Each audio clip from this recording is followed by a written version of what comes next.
Hello everyone, स्वागत है आप सभी के पसंदीदा यूट्यूब चैनल राय एजुकेशन में।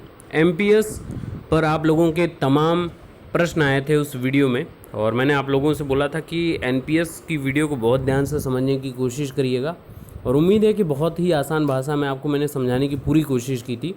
इसके अलावा आपके लगातार प्रश्न उस पर क्या क्या आए हैं, जो कॉमन सबसे ज़्यादा प्रश्न हैं, आपके जो कमेंट्स हैं, और उम्मीद करूँगा कि इस वीडियो से आपके उन प्रश्नों का भी मैं जवाब दे सकूँ। और अंत में आप लोगों को ये बात ज़रूर बताऊंगा कि कर्मचारियों को किस चीज़ की मांग करनी सबसे ज़्यादा इम्पॉर्टेंट है। जो आप लगातार बोल रहे हैं, या जो लगातार शिक्षक संघ या अलग अलग कर्मचारियों के संघ मांग लगातार रखते हैं कि पुरानी पेंशन को बहाल करो, तो मैं आपको to be honest frankly speak कर रहा हूँ, फ्रैंकली बता रहा हूँ कि पुरानी पेंशन कोई भी सरकार लागू नहीं कर सकती किसी भी कीमत पे। उसका रीज़न सीधा सीधा यही है कि खजाने पे सीधा सीधा भार बहुत ज़्यादा आता है, और यही सोचकर ये पुरानी पेंशन को बंद करके नई पेंशन स्कीम लाई गई है, चाहे वो केंद्र सरकार हो चाहे वो राज्य सरकार हो, दोनों जगह पर ये काम किया गया। अब बातें हैं आपके प्रश्नों के ऊपर। आप जो आपने लोगों ने कमेंट किए थे, ढेर सारे प्रश्न हैं। जैसे पुष्पेंद्र शर्मा जी ने कमेंट किया था, ये कॉमन प्रश्न है जो मैंने उठाए हैं कि क्या गवर्नमेंट बेसिक प्लस डीए का 14% हर मंथ देती है? हमारे ब्लॉक में तो कई मंथ से नहीं दिया गया, क्या एक साथ पूरा मिल जाएगा? एक ये प्रश्न है। कई ढेर सारे और प्रश्न हैं, ये दोनों कॉमन प्रश्न हैं कि सर बाकी का 40% का बेसिक पैसा कभी मिलेगा या नहीं? सर एन्युटी के 40% आफ्टर दैट रिटर्न होते हैं कि नहीं, क्योंकि हमें 40% का इंटरेस्ट ही मिलता है, प्रिंसिपल तो वैसे ही बचा हुआ है। और भी सबसे इम्पॉर्टेंट है इसमें, नित्या सिंह जी ने पूछा है कि सर सबसे अच्छी स्कीम कौन सी होती है मेरी समझ से, जो ज़्यादा अच्छा है, रिटायरमेंट पर अच्छी ज़िंदगी दे सके।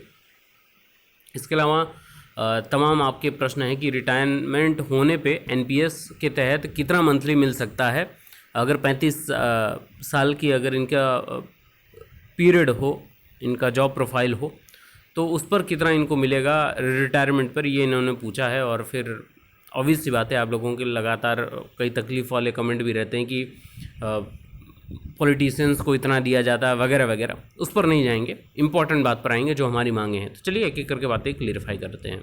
सबसे पहले प्रश्न पे आ जाते हैं, फटाफट कंप्लीट करते हैं। क्या ये ज़रूरी है कटवाना? बिल्कुल नहीं, ये स्वेच्छा वाला स्कीम है। एनपीएस आपकी न्यू पेंशन जो स्कीम है, जिसको ऑथराइज कर दिया गया नेशनल पेंशन आपके सिस्टम्स के तहत, न्यू पेंशन स्कीम को, तो ये ज़रूरी नहीं है, ये कंपलसरी स्कीम नहीं है, ये स्वेच्छा है। लेकिन आपको बोला जाएगा, आपसे फॉर्म फिलअप कराया जाएगा कि नहीं इसको फिलअप कर दीजिए।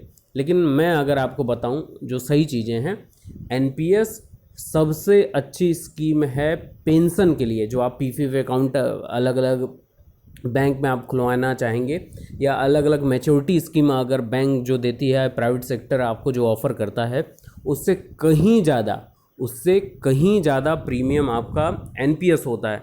लेकिन उसमें एक कमी है, उसी कमी पर हम बातचीत करेंगे आगे। बहुत ध्यान से समझने की कोशिश करिएगा।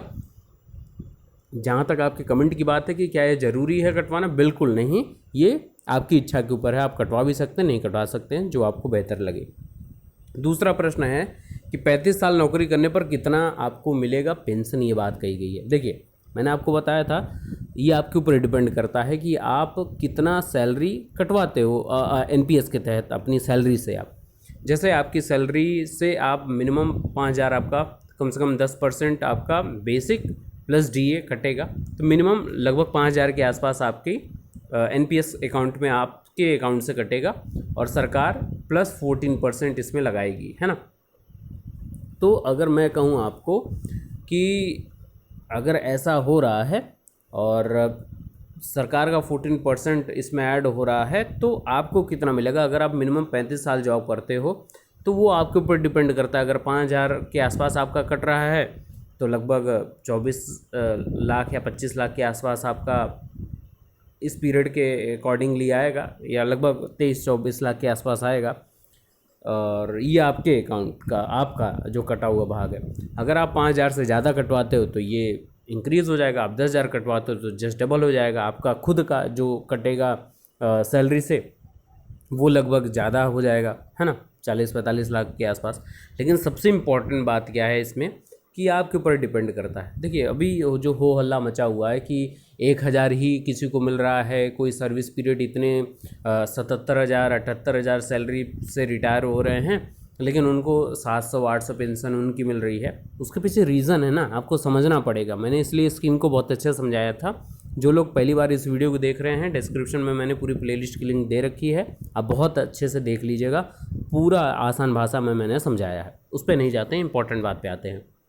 देखिए अगर आप 10 साल ही सर्विस किए हैं, ठीक है, आपका रिटायरमेंट हो जाता है और एनपीएस के तहत आपका 10 सालों के लिए वेतन कटा है।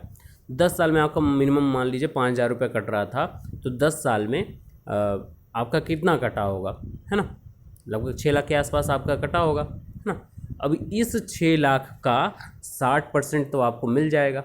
बहुत ध्यान समझने की कोशिश करिएगा, मैं क्या बताने की कोशिश कर रहा हूँ आपको। इस 6 लाख का 60% लगभग आपको 3 लाख के ऊपर आपके पास मिल जाएगा। 3-3.5 लाख के आसपास आपको मिल जाएगा वापस। बचा हुआ जो 40% है लगभग आपका 2 लाख के ऊपर, 2,40,000 के आसपास, उस 2,40,000 को सरकार इन्वेस्ट करेगी। अलग अलग म्यूचुअल फंड्स हो सकते हैं, शेयर मार्केट हो सकता है, मैच्योरिटी स्कीम्स हो सकती हैं। तो उसमें जैसे 2,40,000 गवर्नमेंट ने इन्वेस्ट किया, आपका क्यों कम हो रहा है मैं ये बता रहा हूँ। इस 2,40,000 पे जो आपको ब्याज मिलेगा, बहुत ध्यान समझिएगा, कोई समझता नहीं है और लगता है कि अरे मेरा तो इतना लाख है और उस पर तो मुझे ज़्यादा मिलना चाहिए था। नहीं, जितना ज़्यादा आपकी सर्विस पीरियड रहेगी उतना ही ज़्यादा आपका एनपीएस के तहत पेंशन बनेगा, या जितना ज़्यादा आप एनपीएस के तहत कटवाओगे वेतन, उतना ही ज़्यादा फिर आपको। ये दो हैं तरीके ज़्यादा पेंशन पाने के। लास्ट तक बने रहिएगा, मैं आपको लास्ट में कई ढेर सारी चीज़ें और भी रूबरू कराऊंगा।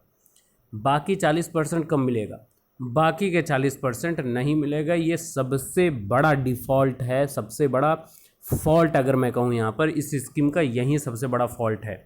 बाकी का 40% का क्या होगा, ये सबसे बड़ा फॉल्ट है। बहुत ध्यान समझने की कोशिश करिएगा।